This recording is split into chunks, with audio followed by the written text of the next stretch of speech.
Every time we were intimate at night, he'd rather use his hand to get me off than actually have sex with me. I got more and more disappointed and decided to divorce him. But the night before I printed the papers, I heard him on the balcony talking to his buddies. Bro, I'm not trying to be nosy, but you're obviously dying for it. Why won't you touch her? The perfect woman is right there. It must feel amazing. Women can't stand being ignored. If you keep bottling it up, she'll eventually run off with another man, and you'll regret it. He took a quiet sip of whiskey, but her skin is so delicate, and her waist is so slim, she's so sensitive. What if I lose control and scare her? She's my woman. I have to be careful. If she wants to find comfort elsewhere, she can. As long as she's still willing to come home, I'll keep spoiling her. They snorted. Don't act like a saint, man. If you've got the guts, stop secretly posting on Reddit. Late that night, I quietly opened Travis's browser history, a full 100 entries. The pinned post read, I finally married the girl I've loved for years, but I have a very high sex drive. How can I make her enjoy it without leaving psychological scars? Travis was finally back from his trip. I'd done everything. I showered, did my makeup carefully, slipped into expensive lace lingerie, and got into bed early to wait for him. But after his shower, he opened the bedroom door, saw me on the bed, and froze. Why are you here? His voice was cold, with no warmth at all. I looked him up and down. He'd always had a great body. His robe hung half open, showing a solid chest and cut abs. With that straight nose and those long fingers, he should have been incredible in bed. But in the 6 months we'd been married, I'd never gotten the chance. It made my irritation flare. I'm sleeping here tonight. No matter what excuse he tried to use, I wasn't leaving. Travis's gaze flicked over what I was wearing. In a low, hoarse voice, he said, fine, that was it? I could barely believe it. When he came closer, I suddenly felt awkward. The bedside lamps were dim. He lay down, my heart pounding, and I wrapped my arms around his waist. He went rigid and looked down at me, his expression unreadable in the low light. From the shadows, his voice came out rough. You want me to help? Before I could answer, he turned and pulled open the nightstand drawer. The tiny spark of hope in my chest went out. He was reaching for one of those latex finger covers again. He was still just going to use his hand. I was fuming. It was always the same. I don't need your help. You're impossible.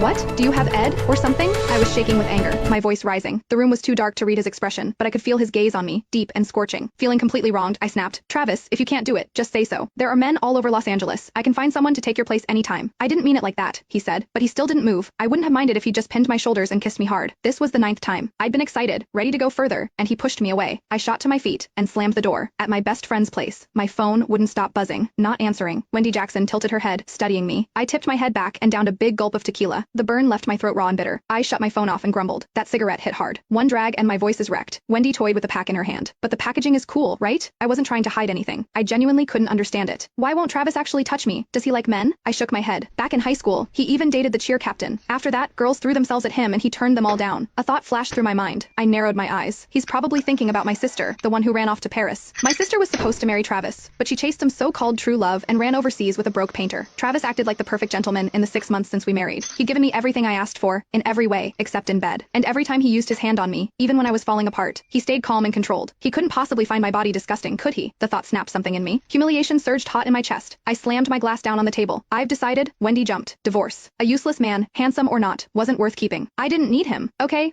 stop drinking. Wendy